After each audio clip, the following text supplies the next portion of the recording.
overcome self-doubt and the inner imposter. When I decided that I wanted to break my training away from behind the safe and controlled walls of the corporate classroom in order to share it with the world, I knew that it would involve getting known out there in the big wide world. Secretly, part of my ego was even a little bit tantalized by the idea of attaining a degree of industry fame. But along with the tummy-tickling excitement and fantasies of myself signing my autograph on books for my adoring fans, I also felt a sense of blood-draining dread at the realization that I didn't know everything about my topic. Poop. Double poop.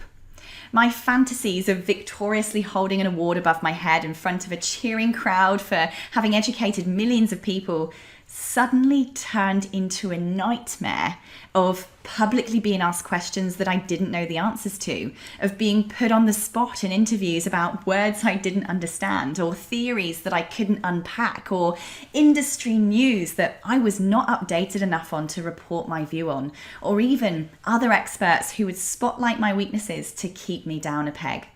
The internal horror movies played out endlessly in my mind and convinced me that I just wasn't good enough yet. I had to be more of an actual expert first. Right now, I was nobody. Nobody knew who I was. I hadn't victoriously held any awards above my head and bar the swimming badge that I got when I was 10, and nobody between here and Pluto actually cared either. But then I remembered that 19-year-old girl, me, who started a business years ago because she loved something, because she was good at something, and because people needed that something. I remembered how it felt when a student had told me for the first time, "Sarah, you've changed my life." I imagined being able to make that impact to millions of lives, and my fire roared up, my stubbornness kicked in, and the overwhelming sense of imposter syndrome was burned out enough to not completely hold me back. It never went away, but reminding myself of my strengths, my purpose, and what I did have to give instead of all the things that I didn't was enough to power me on a little bit more each day. Now, 4 years later, I've held multiple awards above my head on stages in front of cheering crowds. I've got sore wrists signing endless books to my supportive and loving followers. And as I write the words on this particular page, I currently have a heart full of indescribable joy at having over 9,000 students in over 130 countries all enrolling in my training. All because I kept one thing in mind, and that is, we all have something to give. Now, as well as the obvious, a key point here is that sitting around and waiting until that you are successful is the biggest oxymoron ever. You cannot get a success of any kind until you do something. Doing nothing means you'll never be anything. People don't just wake up one morning with awards and books and followers. You have to start somewhere. And precisely where you are right now is your starting point. Just do what you can with what you have right now, and don't stop until that part of the journey has given you some clues as to what's next.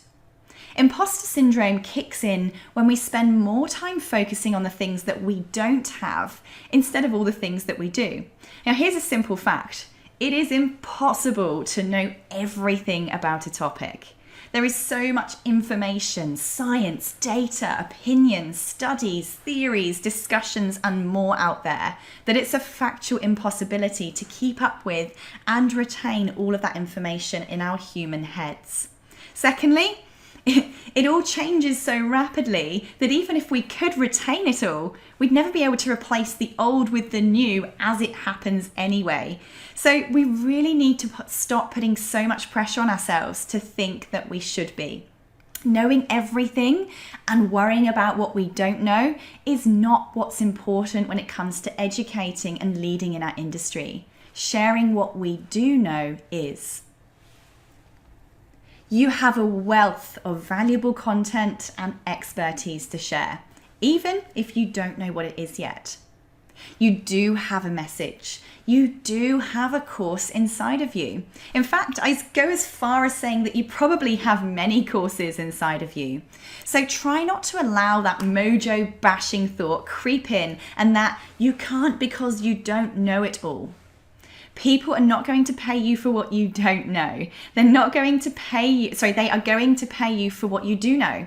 Students are not going to enroll in your course called Stuff I Haven't Figured Out Yet. They're going to enroll in the courses that are packed full of all of the knowledge that you do have. People are not going to praise you or give you awards for worrying about what you don't know. They're only going to award you for what you do know. So what do you know? Let's start with that. You are brimming with expertise that others need. When our course creation mojo is taking a hit, we can all too easily convince ourselves that we don't have anything of value to give to others. We allow the media to consume us with the notion that we have to be someone famous, qualified, or who's overcome some spectacular and newsworthy odds in order to consider themselves as having anything worthy of listening to.